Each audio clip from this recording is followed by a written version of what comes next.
Got one question, or maybe it's a statement. You brought up the exit strategy. So that's a really good point, because a lot of people actually traditionally, a few years back, were just throwing up random products and just making a quick buck or some big bucks along the way, but without actually building a brand or a complete company, as it were. Yeah, it was a good company, but it was selling silicone spatulas, we were selling gardening products, we were selling vitamins. Yeah, it was a real mix. But with the brand, you can actually start to build both horizontally and vertically that brand and make that a real entity, which has real tangible value as an exit strategy. And if you've got that brand registry, everything is connected and more protected, I guess.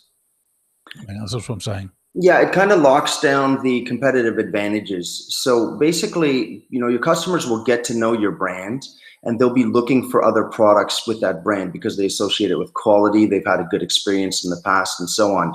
So the brand starts to create a lot of value and becomes valuable in and of itself.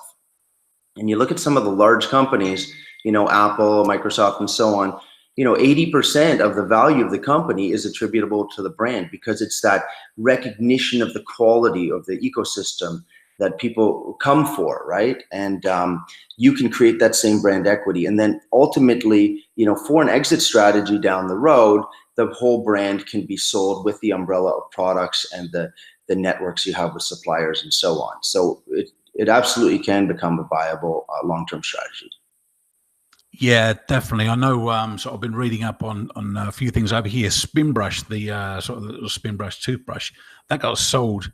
Procter and Gamble, and what they've done is they changed the name, but they put the brand crest in front of it, and they something like tripled their sales because of that brand recognition in front of a Spinbrush. Spinbrush is a good company, but Crest is so much more recognized, and because they put Crest Spinbrush, the sales just went through the roof because of that brand recognition. The sales go through the roof, brand, but let's it's all relative.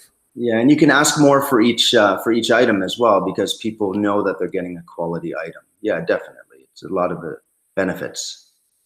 Yeah, sure. So how do we work with you? How does everybody get hold of you? I know we're going to have a link below in the video, so we're going to click that.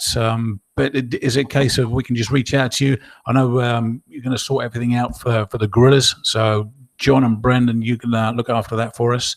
But I'm sure we're going to have a link, maybe here, somewhere below the video. Once this is published, you can click on that. But basically, you will look after us, Nyall. Yeah, that's basically what we're asking, yeah?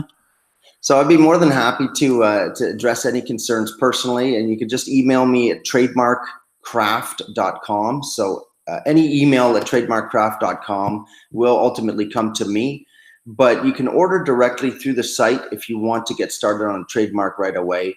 And we'll put the details down below as well. I had them on the last slide for you too. But we've been working with a lot of Amazon sellers, and we can do that part of the trademark as well. But our main skill is with the USPTO, because once you have the registration, it opens a lot of doors, not just on Amazon, but lets you stock products in stores like Costco and Walmart and so on.